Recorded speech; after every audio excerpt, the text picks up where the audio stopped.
Hello, I'm Lyne.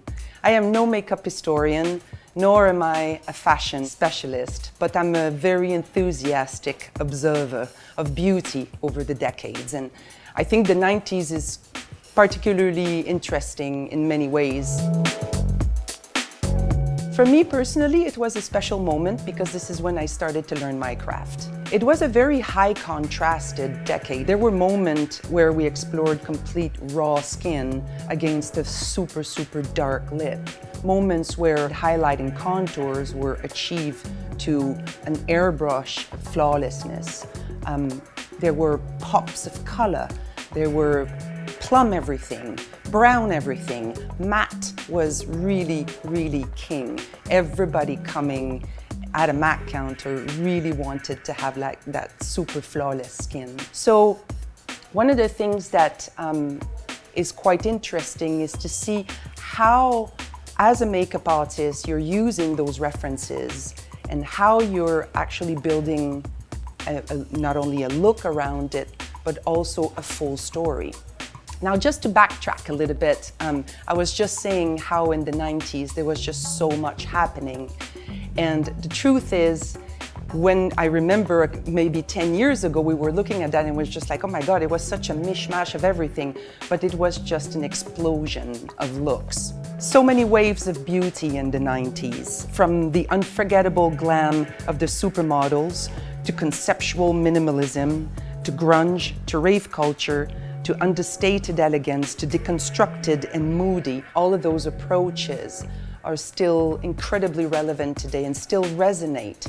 So what I wanted to do today is a little bit of a take on that, all based on what is my favorite iconic and extremely wearable version of this trend, which is a very deep lip against everything else that's a lot more soft and a lot more pale. First skin, and then we're going to move on to the different element of the makeup. I've already applied moisturizer. She has Strobe Cream on. I really wanted something uber luminous to start with.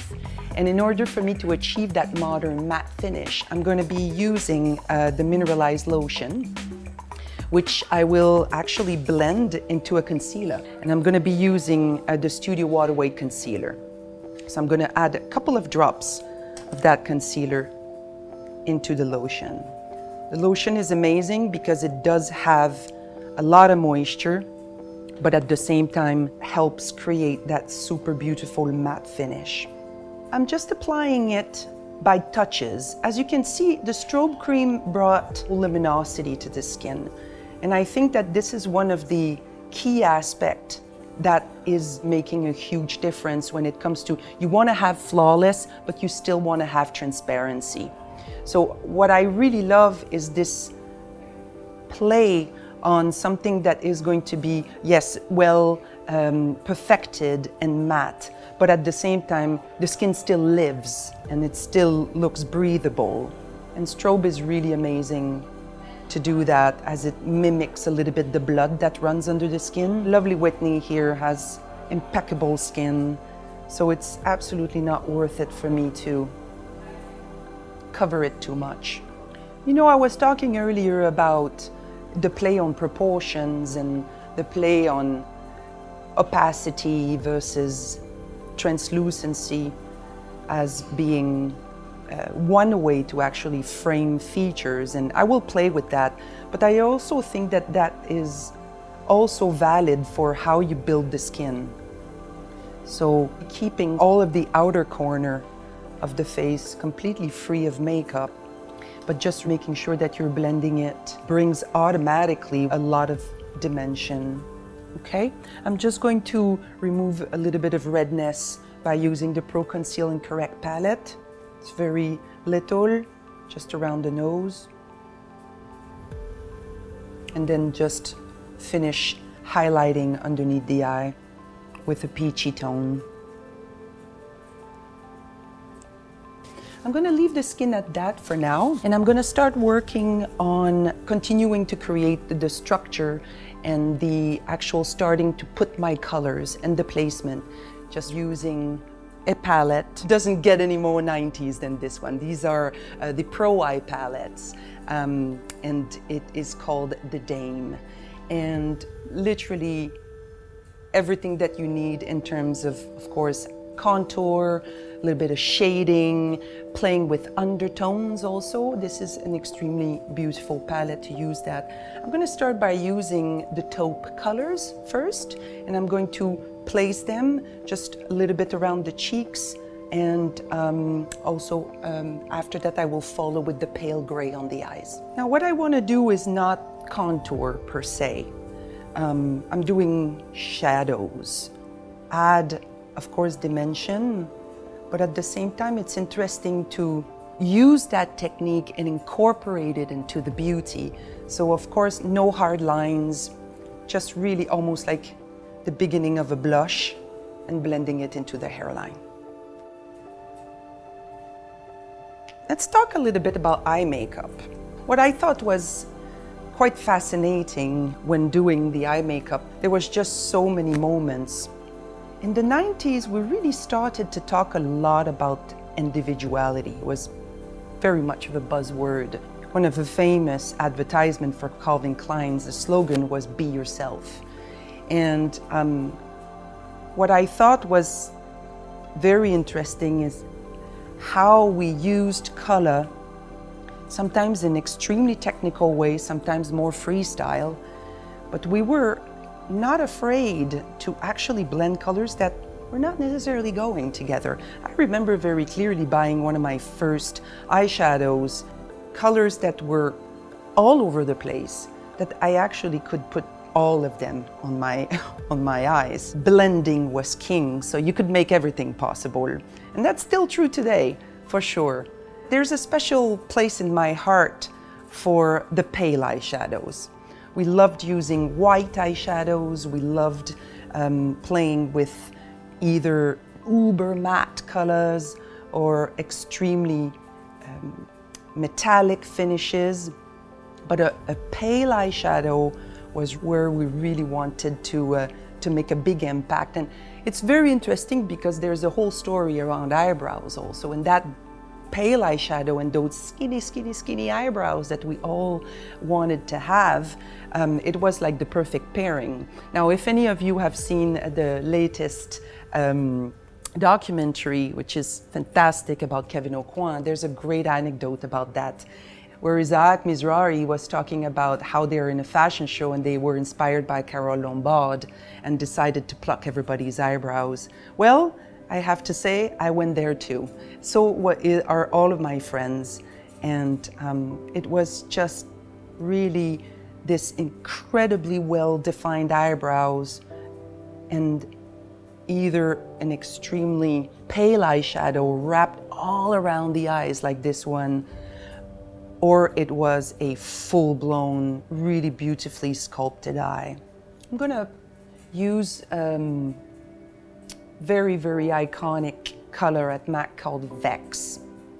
This color right here, which is a very lightly frosted eyeshadow that has a reflection of a little bit of gold and a little bit of pink, and it works beautifully on top of the gray. It's almost as if we want to take the highlight to a next level, covering the entire lid, going inside, just really popping those details.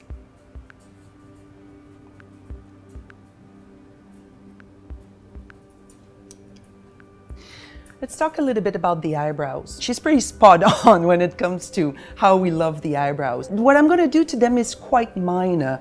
I really love having like this extremely done eye, and then just really, I'm going to groom them. I'm going to add maybe a couple of hair here and there, but that's about it. Then we're going to follow with mascara. So here I am using the Shape and Shade Brow Tint. Color is Taupe.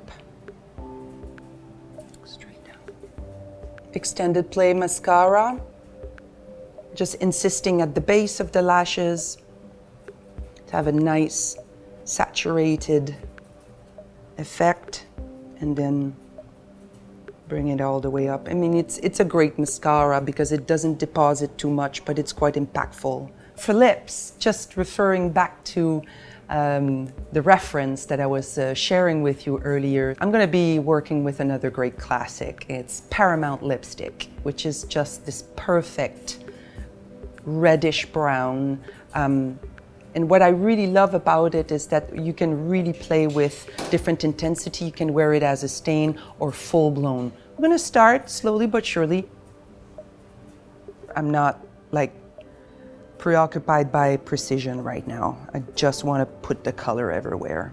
And then I'm going to take a detail brush and go in. Open slightly. So it's really beautiful to have like this bricky lip against like this very cool eye. It's very interesting how just having this contrast in terms of color family, but also, as I was saying earlier, having a very, very pale eye against a super saturated lip, how it completely changes the mood. And I think that was one of the things that was so important and still to this day, and probably the key of a great image, is just capturing a certain mood. And all makeup artists are pretty much obsessed by that. And the texture that you choose, the intensities that you choose, is really all part of what makes a fantastic image. Let me just, and a lot more interesting also than just having something that could look like a pale copy of something. So you saw me using like 2 different types of tools. So obviously getting a lot of saturation with a firm bristle, and then going in with what is usually a brush that we use on eyes to diffuse colors. The thing that in the 90s, obviously, lip liners were a huge thing. I'm absolutely not against lip liners, don't get me wrong. But I find that it's, you know, there's a time and a moment for it. And the reason is that I wanted to keep like a little bit of looseness to this makeup. I didn't want it to be so rigid. I think that we were so obsessed in the 90s by extreme structure. Even when we were doing nothing, the lip was just like extremely, extremely precise and had like this very, very sharp edge. And for a couple of years now, and it's become a classic, softer edges, having something that looks a little bit more lived in without losing saturation and intensity is really something that's incredibly appealing at the moment and makes all of those very, very dark colors easy to wear. One last detail on the eye, I'm going to add a little bit of coffee pencil into the inner rim of the eye. Super. Let's just use a little bit of powder now. I'm going to use it in the center just to cut any unwanted shine.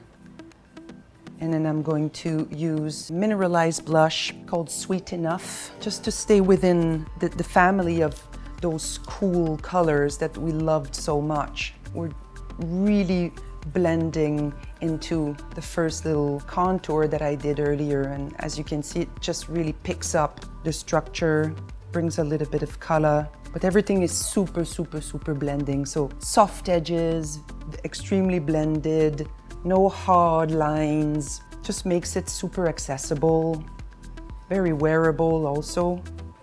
I think that's why there's a mystique about the 90s, about all of this incredible knowledge of makeup that got available all of a sudden, and how today we're obviously revisiting and reworking, and it's a constant cycle of reinvention, really. Each decade really nourishes each other, and it's incredibly interesting to see today when we are working and hearing about the 90s references, like what really stuck.